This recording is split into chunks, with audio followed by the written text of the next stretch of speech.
Hello. Today I will be featuring the Russian Premium DD Tier 7 Leningrad. Now, this ship hasn't received that much hype, and honestly, I think it's for a pretty good reason. It's not that. It's actually quite fun. It is a fun DD, but it really isn't that special in terms of a DD. Now, I selected this game since, first of all, I'm against the carrier. There are plenty of enemy DDs, and of course, I'm the lowest tier. So this will basically give you an idea of how it punches up against T8 and T9. Against T5s, if considering it's T7, you end up a lot against T5s and T6s. So obviously, a gunboat DD, especially this one, does extremely well when it gets to be the top dog. It just absolutely slaughters lower tiers with significant ease, especially because this DD has the advantage of having 130mm guns, much like the Anshan, meaning the AP is extremely potent at and of course, very much like the Ogdavoy, the AP being extremely potent, you can just absolutely wreck lower tier cruisers with the AP, citadels for days. Those that have watched my recent lower tier commentary on the Ogdavoy, you saw how many citadels I scored that game. You can do just the same with the Leningrad, even easier because it has more firepower. And of course, if you end up against those T5, T6, even T7 cruisers, you're absolutely going to slaughter them with this AP. So I chose this game because, once again, T8, T9, so you significantly harder since you have to punch up a fair amount. First of all, one of the things you might have noticed there is the concealment on the ship is actually very good. If you use the module, sorry, you can't use the module since it's T7, but with the captain perk you get the concealment down to 6.6 kilometers. Another thing you might notice is when you run the speed flag and the speed boost, as I was doing earlier in the game, this thing is a damn speed demon, an absolute speed demon. You can do over 48 knots with the speed boost and the flag, which is the same speed you can get out of the Khabarovsk. The stock speed of this ship is 43, which is the same as the Khabarovsk. So this is definitively shares the spot with the Khabarovsk as the fastest ship in the game right now. Second of all, the torpedoes, once again, very much like the Anshan. The Anshan has 2x3, this has 2x4. The torpedoes deal a marginal amount of damage more than it does, but you have 4 torpedoes instead of 3. That's pretty much the advantage. The usual 8km torps that do 60 knots. And of course you can see, just like any gunboat, I had no issues taking on an Atlanta, because the Atlanta's arcs can't keep up with any sort of fast gunboats at range, which I was of course at, 8-9 kilometers, which is why I always consider when people say that the Atlanta is the best DD hunter in the game, I always laugh at them, because the shell speed can't keep up with fast DDs, and you can just easily wreck him because he's so immobile. So I soloed that Atlanta right in the open without any issues. Now, of course, seeing as this is a gunboat, I'm keeping up to the fundamental rules of gunboating, which is basically, I never stop firing. In fact, this plays quite a bit like the Khabarovsk, meaning that you constantly keep on the move and you constantly keep firing, and you don't really smoke up and stop that often. You want to keep on the move and you can't want to keep firing 24/7. That's part of it. The fire chance is, I think, 8 seconds, so it's a very, very, very slim increase to the Anshan 7%. I mean, of course, it all adds up, but it's a small increase, which, of course, since it's 1 tier higher, kind of expected. It has 5 guns as opposed to the Anshans, but the guns are very similar to the Anshans one, including that they share one of the major issues that the Anshan guns have, which is incredibly slow turret traverse. In fact, the turret traverse is 27.7 seconds, aka almost 28, which is pretty much the same turret traverse that the Anshan has, and that is very, very awkward, because it basically means that you practically have to run expert marksman on this DD in order to be comfortable on it, much like on the Anshan. In fact, in the beginning, when I got both Loyang and Anshan, I thought I could use a unified captain on them both, but of course that was not possible since the Anshan requires expert marksman and so forth, so ultimately I ended up having to make a completely separate captain. Now this is the same issue that plagues the Leningrad. It's very hard to find a captain, or it's very hard to actually share a captain with the ship with any other type of ship you have. Oh, tactical little grounding, no one saw that. My rudder got broken and I was turning away. The rudder shift on this thing is actually pretty good at 3.7, but because that's without using the turning module. I use the acceleration module on this one. But of course, because the ship is so incredibly fast, at 43 knots, the turning circle on it becomes pretty terrible. I think it's 690 meter turning circle. So definitively a pretty bad turning circle for a DD. That's more like a large cruiser turning circle right there, especially at T7.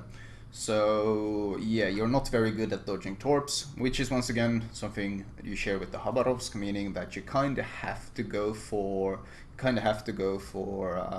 vigilance to be forewarned for torps, because torps can be pretty nasty against this, just as they can be nasty against the Khabarovsk, simply because you are so fast that you close the distance between them extremely quickly, so you need that extra warning, especially since when you turn with this big turning circle, because of the ship speed, your ship tends to slide a lot on the water, so it's kind of like being on ice, you glide into torps and such, so you kind of have to use vigilance, which once again doesn't really mesh with too many. I mean, it meshes with the Khabarovsk captain spec, but then on the other hand, you want to use concealment expert on the ship, because you can get down to a very, very competitive 6.6 kilometer concealment, as I mentioned earlier.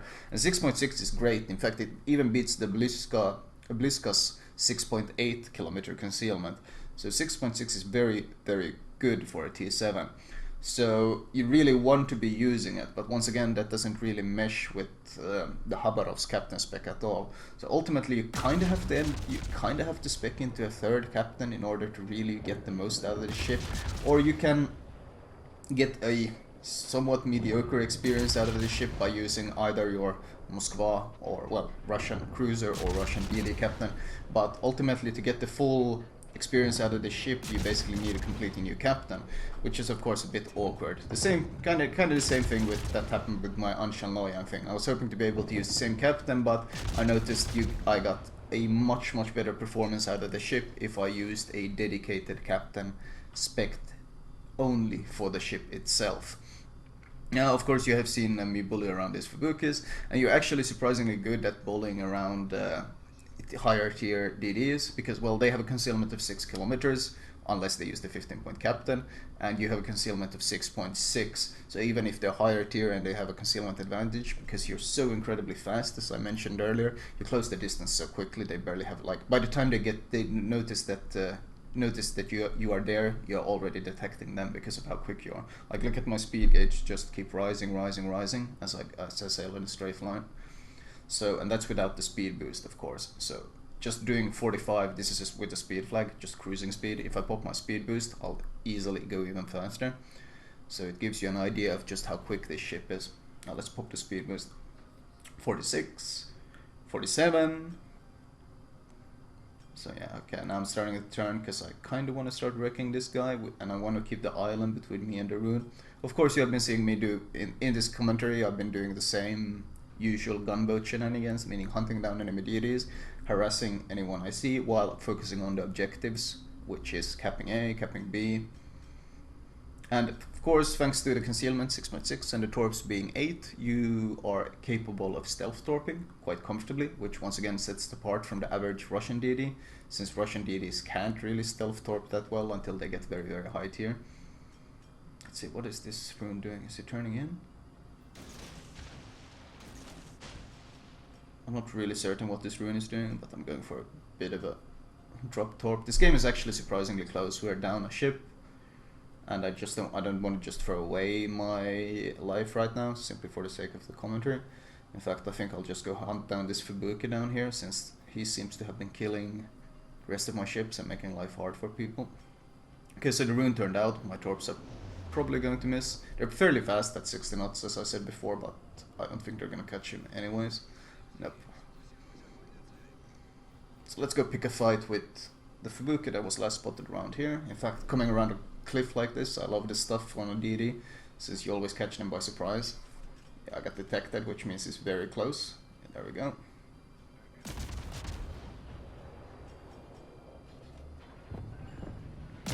Smokes up. And of course, the gun range, I use AFD. As I said before, once again, that's something that synergizes well with the Khabarovsk build, but not at all with the Moskva, who prefers to use Demolition Expert. But of course, you get the range to, I think, 13.9, which is really good. It's not as good as the Bliska. On the Bliska, you can get a nice 14.4 kilometer range, and of course, it can stealth fire significantly better on the Bliska. And this ship isn't really that good at stealth firing at all. But of course, the AP on the ship is much stronger than the Bliskas, because it's got those meaty 130mm guns, unlike the Bliska's 120. So you can see these 2-3k AP volleys that I'm just landing on this rune. That's a T9 cruiser, 2 tiers higher than me, and if he shows me broadside, I absolutely just melt him. Someone else took the kill, but at least I got to make the point quickly about the power of the AP. I'm asking our carrier to actually do some scouting. Sending some preemptive torps of North Carolina. He's gonna turn, isn't it? Those torpedo bombers are gonna make him turn. Yep, there he goes. Damn it. Oh, well, at least the torpedo bombers did what they wanted, meaning they scouted this DD for me real quick. Well, considering there's not really much I can do here, right? I mean, I can rush the Fubuki, but as long as this North Carolina is pointing his guns, I don't feel like eating a chunk of unnecessary damage, since this game is actually quite losable still. His smoke is fading though. Of course, you have a very short duration smoke. You have a Russian smoke, so it only lasts 85 seconds. It's the same smoke that you end up having on the Bliska as well. The Bliska gets Russian smokes as well.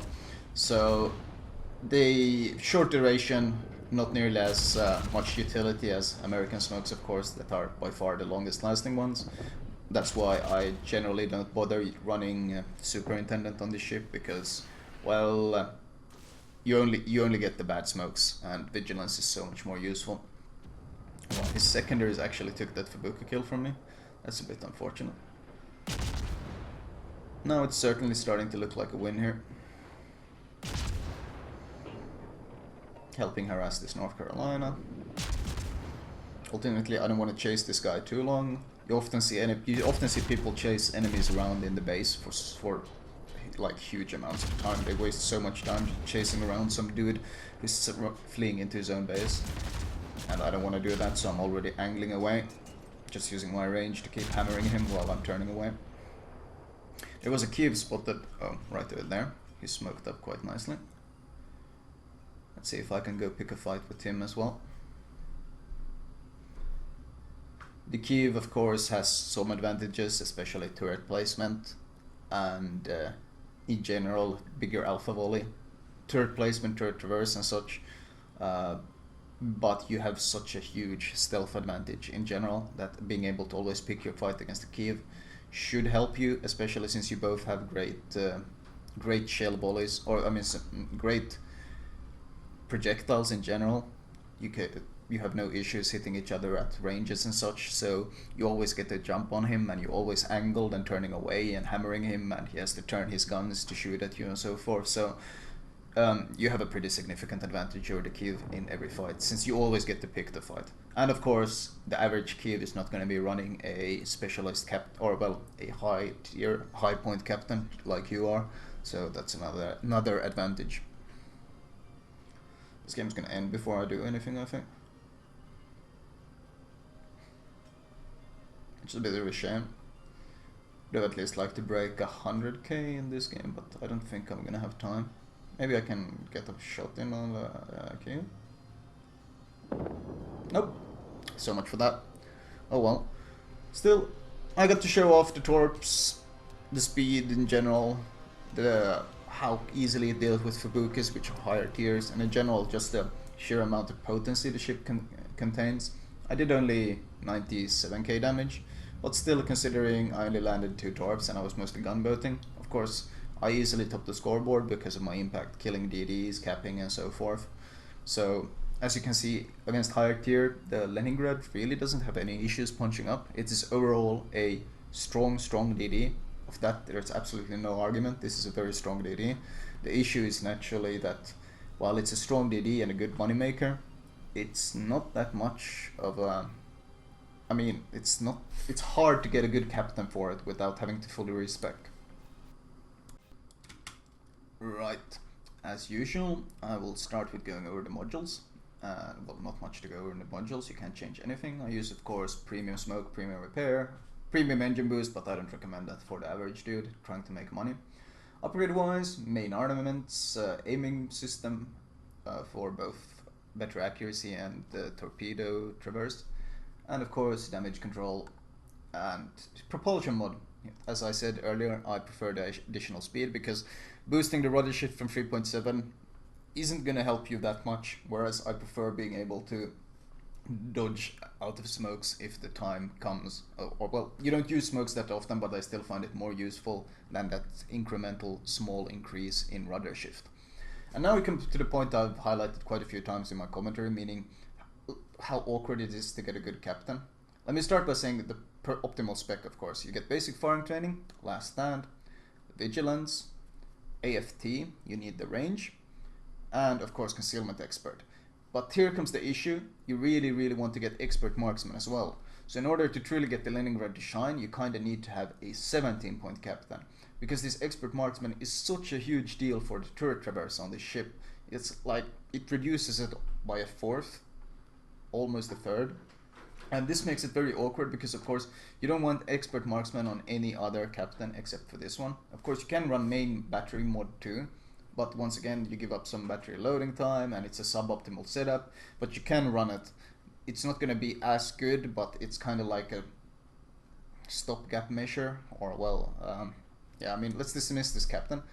You can see my main battery turret traverse 180-degree turn time is 27.7 seconds, as I mentioned earlier. 27.7 seconds. That's half a minute, which when fighting another DD is of course an absolute century. And now we put the captain back on, and you can see that 27.7 time has gone down to 20 seconds, which is a huge difference. Absolutely huge difference. So you really want this expert marksman skill. Much like on the Anshan, playing it with and without expert marksman is day and night. It's such a difference. And this is of course very awkward because you don't really want expert marksman on any other captain. On the Khabarovsk you want demolition expert, AFT, and survivability expert. Whereas on the Moskva you want demolition expert, and then you want concealment expert, but you also want superintendent. You really want superintendent on the Moskva, because you get an additional heal, you get additional radar, all this stuff. So the Leningrad is a very awkward ship to get a good captain for, unless you specifically make one for it. Anyway, that was my Leningrad commentary. I hope you guys enjoyed it.